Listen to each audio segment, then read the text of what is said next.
आज की स्टोरी एक शैतान के बारे में है, इसलिए वार्निंग पहले ही दे दूं, इस वीडियो को रात में मत देखना क्योंकि शायद आपकी रातों की नींद उड़ जाए। आगरा के पास एक छोटा सा गांव हुआ करता था, केसरपुर। उस गांव के बीचों बीच एक पुरानी बगिया थी जहां एक कुआं था। लोग कहते थे कि जो भी उस कुएं के पास जाता है वो उसे उस कुएं में खींच लेता है। और आगे की स्टोरी तो और ज्यादा खतरनाक है, लेकिन वो जानने से पहले हेलो गाइस, मेरा नाम है अविनाश कुमार और आप देख हॉरर स्टोरीज।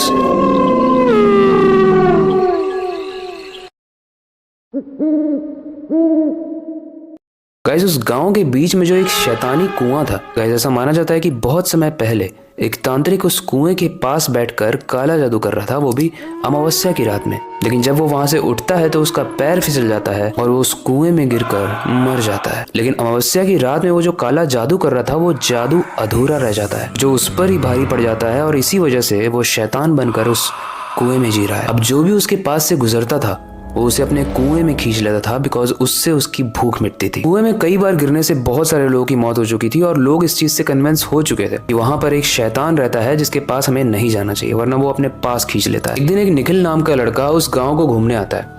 निखिल का नेचर कुछ ऐसा था कि वो बहुत ज्यादा बदमाश टाइप का था, रूल्स को ना मानने वाले कुछ होते हैं ना हमारे दोस्त, वैसा टाइप का। उसने ऐसा सुना था दूर से कहीं कि गांव के कुएं में एक शैतान रहता है। तो निखिल अपने दोस्तों से कहता है क्यों ना हम जाके देखें कि उस कुएं में आखिर है क्या। उसके दोस्त बोलते हैं तू पागल हो गया है क्या, तुझे पता है लोग वहां के बारे में क्या कहते हैं।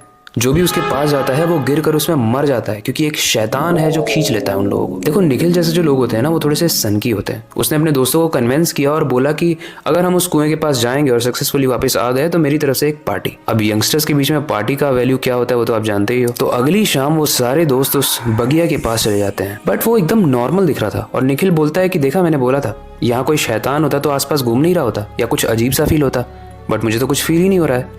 और इस बार हम प्रूफ करके दिखाएंगे कि यहाँ पर कुछ भी नहीं है और ये सिर्फ स्टोरीज हैं और पार्टी मैं नहीं तुम लोग दोगे अगर गलत प्रूफ होते हो तो। पीछे से आवाज आती है ठीक है, लेकिन जब निखिल पलट कर देखता है तो वहां कोई भी नहीं था।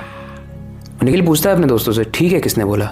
उसके दोस्त बोलते हैं कि मतलब हमने नॉड किया, ठीक है तो नहीं बोला, बट इस चीज को वो इग्नोर करते हैं कि हो सकता है किसी के भी मुंह से ठीक है निकला हो, एक्नॉलेज ही तो किया। धीरे धीरे वो कुएं के पास जाते हैं और जैसे ही सब अपनी मुंडी से उस कुएं में झांकते हैं, थोड़ी देर तक देखते हैं, वहां से कुछ आवाज आ रही होती है। जब वो ध्यान से सुनते हैं तो अजीब सी बुढ़िया जैसी कमजोर बट क्रीपी आवाज आ रही थी, नीचे आ जाओ, इस टाइप की। वो सारे लोग डिसाइड करते हैं कि वहां से वापस चलते हैं, लेकिन निखिल बोलता है कि इस कुएं के अंदर चलते हैं, एकदम ऑपोजिट, क्योंकि निखिल को अभी तक कुछ सुनाई शायद दिया नहीं था। उन लोगों के मना करने के बाद भी निखिल नहीं मानता है और एक रस्सी डालकर नीचे उतरने लगता है। लेकिन जैसे जैसे निखिल नीचे उतर रहा है उसे उस कुएं की ठंडक फील होने लगती है और ऐसा फील होने लगता है कि नीचे बहुत काला पानी है जिसमें उसे कोई तैरता हुआ दिखाई दे रहा था, लेकिन एग्जैक्टली उसे समझ में नहीं आ रहा था। तभी वो आवाज कि तुम आ जाओ, मैं तुम्हारा वेट कर रहा हूँ, नीचे आओ, ये तेज होने लगती है। निखिल को लगता है इससे नीचे जाना सही नहीं रहेगा, तो वो लोगों को बोलता है कि मुझे रस्सी से ऊपर खींचो। जब उसके सारे दोस्त रस्सी से उसे ऊपर खींचने लगते हैं तो वो देखते हैं कि पानी के अंदर से उल्टे पैर निकलते हैं जो कुएं की दीवार पर चलते चलते ऊपर आने लगते हैं। जैसे ही ये दृश्य देखते हैं सब लोगों की फट जाती है। वो निखिल को बहुत तेजी से ऊपर खींचते हैं और सब के सब वहां से बस भागने लगते हैं। गाइस, उनके हिसाब से वो भाग रहे थे, लेकिन जब वो नीचे देखते हैं तो वो देखते हैं कि डिस्टेंस तो कम हो ही नहीं रहा है और वो कुएं के पास ही खड़े हैं और वो बस जैसे भी भाग रहे हैं, मतलब आप इमेजिन करो कि आप भाग रहे हो बट आप आगे मूव नहीं कर रहे हो, बस आप फिसल रहे हो एक जगह पे। पीछे से बहुत तेज आवाज आती है और जैसे वो पीछे मुड़कर देखते हैं वो शैतान अपने बड़े से रूप में था। जैसे ही निखिल और उसके सारे दोस्त बगिया के बीचों बीच पहुंचते हैं उन्हें वो कुआं दिखने लगता है। वो एक एक करके सबको उस कुएं के अंदर ढकेलने लगता है, किसी का पैर खींचकर, किसी की बॉडी को धक्का देके, और वो उसमें से कोई भी अपनी हेल्प नहीं कर पाता है। ऐसे उस शैतान ने सारे ही दोस्तों को मार दिया कुएं में डुबाकर, लेकिन उसने निखिल को लास्ट के लिए छोड़ा था। लेकिन जैसे ही वो शैतान निखिल के पास आता है, निखिल डर के मारे आंख बंद कर लेता है, ये सोच के कि शायद ये एक सपना है, वो सोते हुए ये देख रहा है। और जैसे ही वो आंख खोलता है वो ये देखता है कि वो कुएं के अंदर गिर रहा है और धीरे धीरे वो कुएं में डूबकर मर जाता है।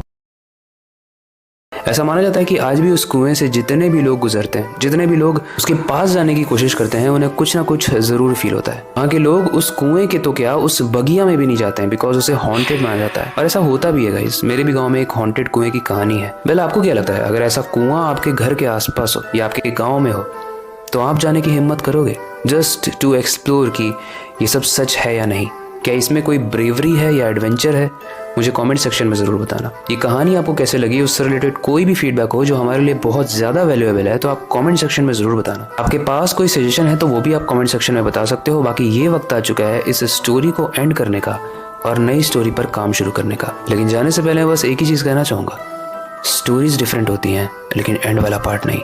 तो अपनी क्यूरियोसिटी को डाई मत होने देना, नई चीज़ें सीखते रहना, अपने बेड के नीचे और खिड़की के बाहर ज़रूर देख लेना। मिलते हैं अगली वीडियो में।